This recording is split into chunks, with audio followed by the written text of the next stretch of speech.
Hello guys, good morning to all of you student. आज हम लोग फार्मा का लेक्चर 15 देखने जा रहे हैं। तो लेक्चर 14 तक ये सारा वीडियो डाला हुआ है, ठीक है। बहुत अच्छे से हर एक टॉपिक का वीडियो डाला हुआ है, तो आप देख सकते हैं इसको। आज हम लोग लेक्चर 15 में फार्मा में देखने जा रहे हैं एनसेड, ठीक है। तो बहुत सारे बच्चे कमेंट कर रहे थे एनसेड एनसेड एनसेड बताइए सर क्या है, एनसेड टॉपिक पढ़ाइए, ठीक है। तो एनसेड कुछ नहीं, ज़्यादा टफ नहीं है, एग्ज़ाम में पूछा जाता है। और एग्ज़ाम में कहाँ से क्वेश्चन पूछता है ये भी मैं बताऊंगा। इसमें बस एक ही क्वेश्चन पूछता है एनसेट से, ठीक है। तो इसमें अब ये नॉन एनसेट का फुल फॉर्म क्या होता है? Non steroidal anti inflammatory drug होता है, ठीक है। तो नॉन स्टेरॉयडल, देखिए नाम से पता चल रहा है स्टेरॉयडल और नॉन स्टेरॉयडल दोनों के बीच में अंतर क्या होता है। अंडरस्टैंड, स्टेरॉयडल और नॉन स्टेरॉयडल के दोनों के बीच में अंतर क्या होता है, आप हमें कमेंट में बताइएगा, ठीक है। अगर आप बताइएगा तभी जानेंगे कि आप लोग पढ़ाई कर रहे हैं, नहीं तो नहीं कर रहे हैं, ठीक है। एंटी इन्फ्लामेटरी ड्रग, अब देखिए एंटी इन्फ्लामेटरी ड्रग कहने का मतलब ये हुआ कि इन्फ्लामेशन को क्या करेगा, वो ख़त्म करेगा। ये ड्रग जो भी एनसेड में आएगा ड्रग, वो इन्फ्लामेशन को ख़त्म करेगा।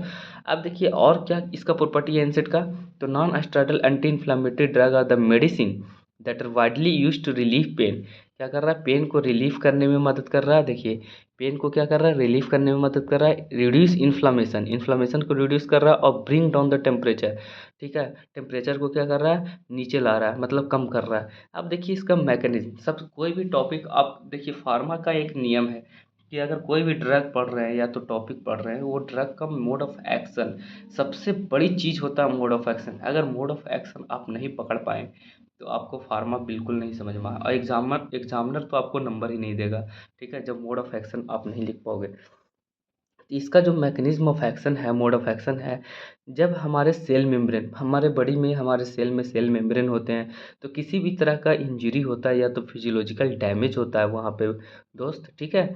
जब फिजियोलॉजिकल डैमेज होगा तो वो वहाँ पे आर्किडोनिक एसिड का रिलीज होता है। अब यही आर्किडोनिक एसिड इसको पे ये रिलीज कैसे हुआ, जब फास्फोलाइपिज इस पे काम किया, ठीक है।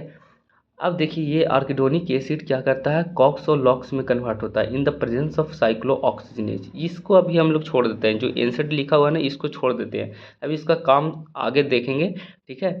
इसको अभी हम लोग को जिक्र में नहीं लाना है, अभी हम लोग को बस यहाँ देखिए, जब आर्किडोनिक एसिड पे काम किया साइक्लोऑक्सीजनेज तो कॉक्स ऑफ इन लॉक्स में कन्वर्ट हुआ। कॉक्स दो तरह के होते हैं, कॉक्स 1 और कॉक्स 2। लॉक्स तो लॉक्स होते हैं, ठीक है।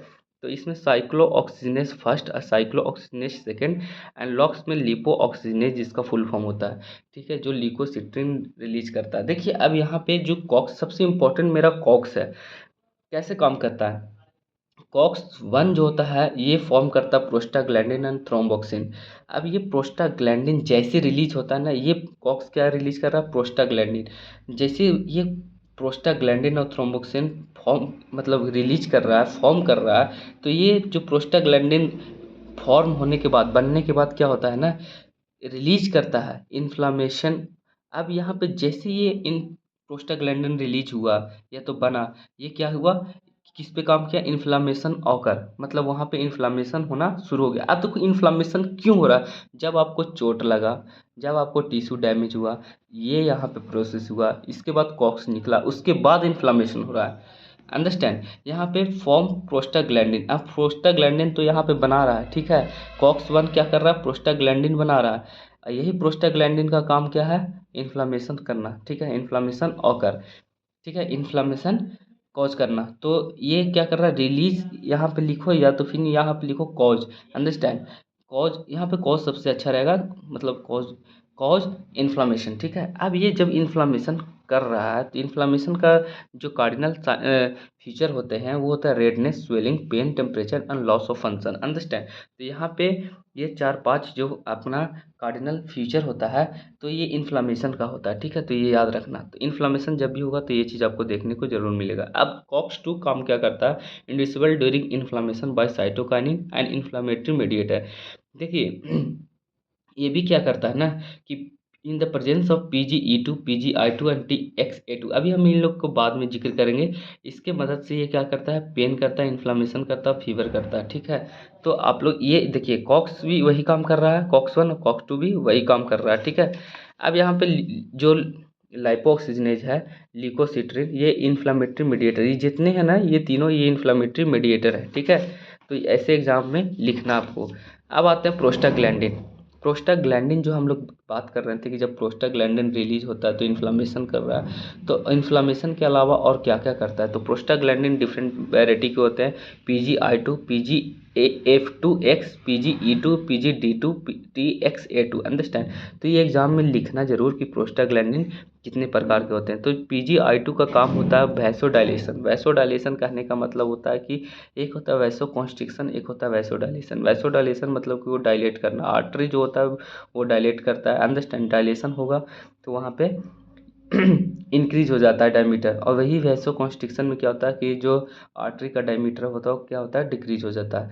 अब यहाँ पे एक और काम इसका inhibit platelets aggregation, understand. Platelets aggregation को वो इनहिबिट करता है।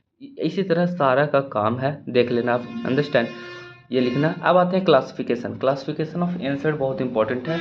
अब आपसे यही पूछेगा कि क्लासिफिकेशन ऑफ एंसर्ड बताओ, क्वेश्चन यहीं से पूछेगा। और जब यहाँ से पूछेगा, अगर देखिए क्वेश्चन अगर पूछता है क्लासिफिकेशन ऑफ एंसर्ड, तो ये सारे लिख करके फिर मोड ऑफ एक्शन लिखना है, ठीक है।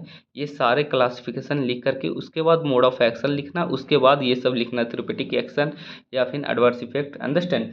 अब देखना ये है कि अगर क्लासिफिकेशन ना पूछ के आपसे सिर्फ एस्पिरिन पूछ रहा है, तो एस्पिरिन में भी वही काम कर रहा है जो मोड ऑफ एक्शन पीछे बताया है। जितना दावा यहाँ पे बताया गया है सब में वही काम करेगा, मोड ऑफ एक्शन वही होगा। तो कोई भी यहाँ से ड्रग उठा के पूछ दे, मोड ऑफ एक्शन वही डालना है, और ये थेरेपेटिक इफेक्ट वही डालना है, अंडरस्टैंड, एडवर्स इफेक्ट वही डालना है। तो इसलिए मैं आपको ये बता रहा हूँ कि ये टॉपिक कैसे पूछता है, कैसे क्वेश्चन पूछा जाता है यहाँ से। तो non selective COX two inhibitor, देखिए यहाँ पे एक इसमें सैलिसाइलेट एक क्लास आता है जिसमें एस्पिरिन ड्रग होता है, ठीक है। प्रोपेनिक एसिड डेरिवेटिव जिसमें इबुप्रोफेन, नाइप्रोक्सेन एंड केटोप्रोफेन।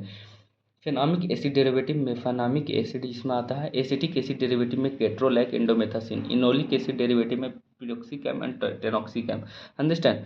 दूसरा आता है प्रेफरेंशियल कॉक्स टू इनहिबिटर, इसमें डाइक्लोफिनेक, सबसे इंपॉर्टेंट दवा जो मेडिसिन होता है डाइक्लोफिनेक होता है, एसिलोफिनेक, निमोसलैड, अंडरस्टैंड। ये सब जो ड्रग है कॉमनली यूज किया जाता है।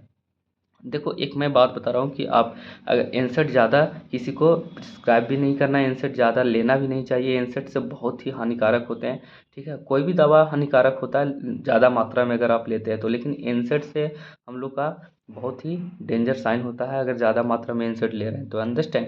इसमें देखिए highly selective COX two inhibitor, इसमें आता है इटोरिकॉक्सिब। आपको लिखना होगा याद करके, एक एक क्लास में एक एक ड्रग अच्छे से लिखना होगा, एक एक दो दो जितने लिखे हुए हैं। Analgesic and antipyretic having weak anti inflammatory effect, जिसमें पैरासीटामोल आता है।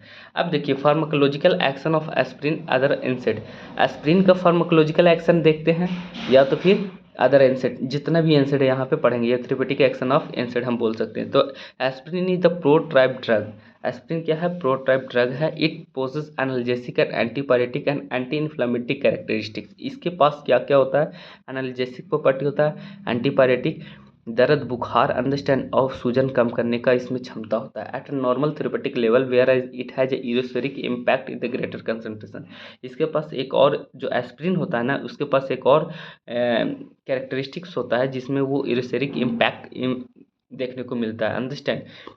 अब देखना ये है कि एनाल्जेसिक एक्शन, एनाल्जेसिक एक्शन में देखिए पहला एक्शन क्या है, एनाल्जेसिक एक्शन, यूरिकोसोरिक इम्पैक्ट ये बाद में बताएंगे, ठीक है।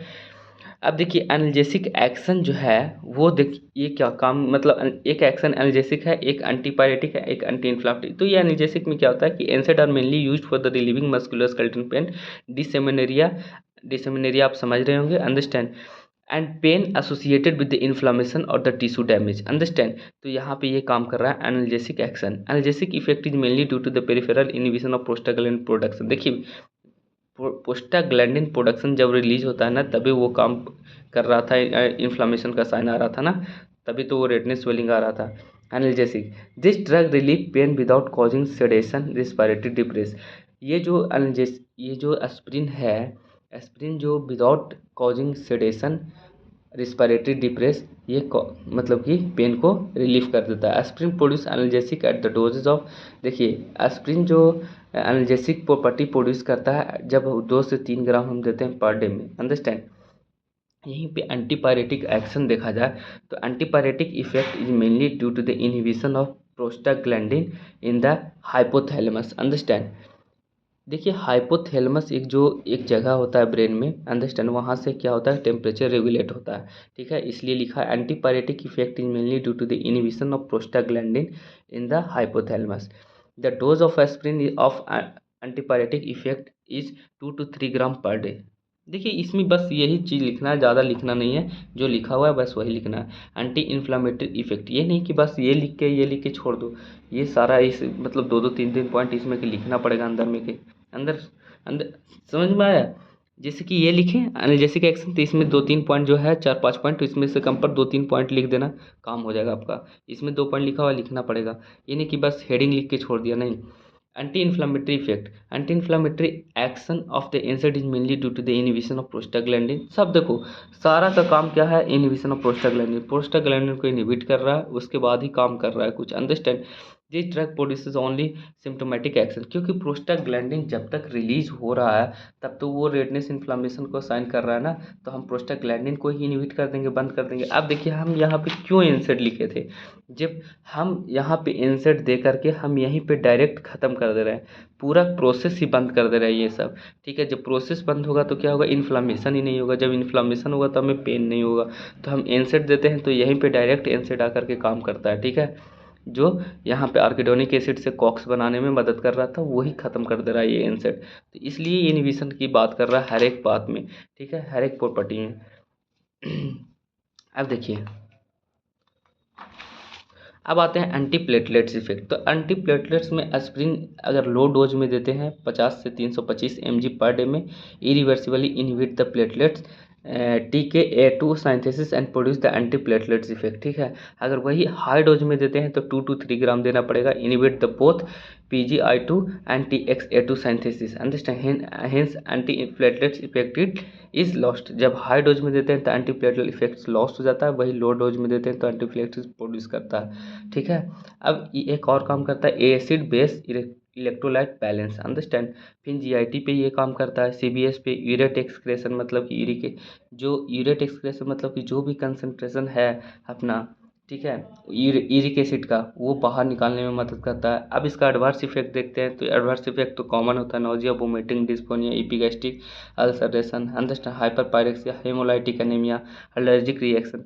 अब आपको मैं एक बात बताता हूँ कि जो अगर एग्जामिनर आपसे देखिए पूछता है, ध्यान से देखिएगा, एग्जामिनर आपसे पूछता है कि डिफरेंस, देखिए आप कोई भी ड्रग, ये बुक आपको पास जरूर होना चाहिए, सिंगलिम्बक, अंडरस्टैंड, ये वाला Shanbhag, sorry Shanbhag.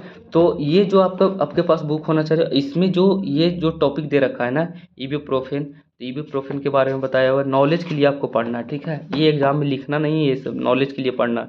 Diclofenac, aceclofenac, ketorolac, understand.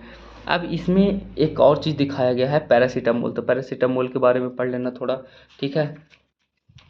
आपसे एक क्वेश्चन क्या पूछेगा एग्जाम में कि difference between the aspirin and paracetamol, ठीक है। तो अगर पूछता है तो ये लिखना है, और नहीं पूछता है तो छोड़ देना है। अब देखिए एडवर्स इफेक्ट बता दिया मैंने, ठीक है, और ये सारा चीज़ तो इसमें बता दिया है, बस ये आपको मैं कह रहा हूँ कि साइड से ये पढ़ लेना थोड़ा बहुत, ठीक है। तो आपका एनसेट खत्म हुआ। Thank you for watching my video, और जितना से ज़्यादा हो सके शेयर करें।